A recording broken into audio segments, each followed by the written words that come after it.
Paglustay umano sa confidential funds, pagbabanta raw sa Pangulo at hindi umano pagdedeklara ng lahat ng ari-arian sa SALN. Ang ilan sa mga batayan ay kaapat na impeachment complaint laban kay Vice President Sara Duterte na naitransmit na sa tanggapan ni House Speaker Bogie D ang naturang impeachment complaint. Daon na lang sinabi ng kampo ng bise na sasagutin nilang ng mga reklamo sa takdang panahon alinsunod sa konstitusyon. May unang balita ang kasama nating si Marie Zumali.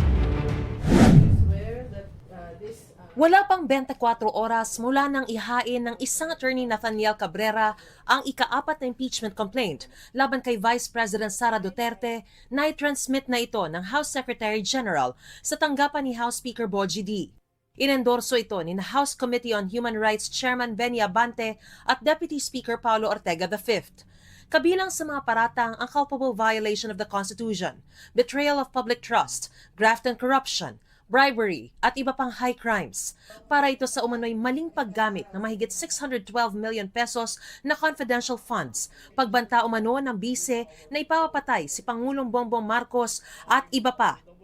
Ayon sa reklamo, ilang bank accounts, mga ari-arian at malalaking transaksyon ang hindi umano ganap na naideklara sa mga SALN ni Duterte na nagbubukas ng tanong kung tama nga ba ang naideklara niyang net worth. Binanggit din sa reklamo ang sinumpang salaysay ng umano'y bagman ni Duterte na si Ramil Madriaga na nagkwento tungkol sa paghahatid daw niya ng milyon-milyong piso na nakalagay sa mga duffel bag matapos ang encashment ng confidential at intelligence funds ng Office of the Vice President at Department of Education. This might be the smoking gun because Ramil Madriaga is quite close to the former president and the vice president. Hindi lang yan, kundi Ramil Madriaga is actually a very educated person, no? Ginawa siyang hindi lamang bodyguard ni Vice President Sara, but talagang ginawa siyang leader. Sa ilalim ng konstitusyon, ang Kamara ang may eksklusibong kapangyarihan na simulan ng proseso ng impeachment.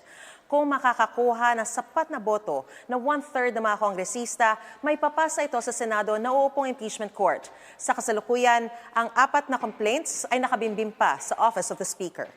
May 10 session days ang opisina ni Speaker D para isama ang mga reklamo sa Order of Business ng plenaryo.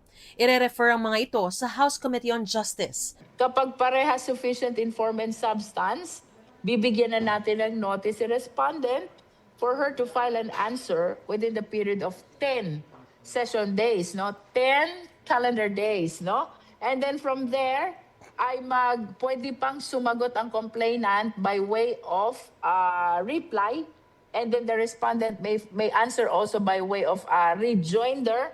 Hinihinga namin ng pahayag si Vice President Duterte kaugnay ng mga reklamo laban sa kanya. Tila nagpaalala naman ang palasyo sa mga kongresista na posibleng mabago ang paninindigan sa impeachment kasunod ng anunsyo ng bise na tatakbo siya sa pagkapangulo. Hindi naman po siguro sila ganon kaduwag para lang matakot dahil nagdeklara lang ang isang tao na siya tatakbo sa pagkapresidente.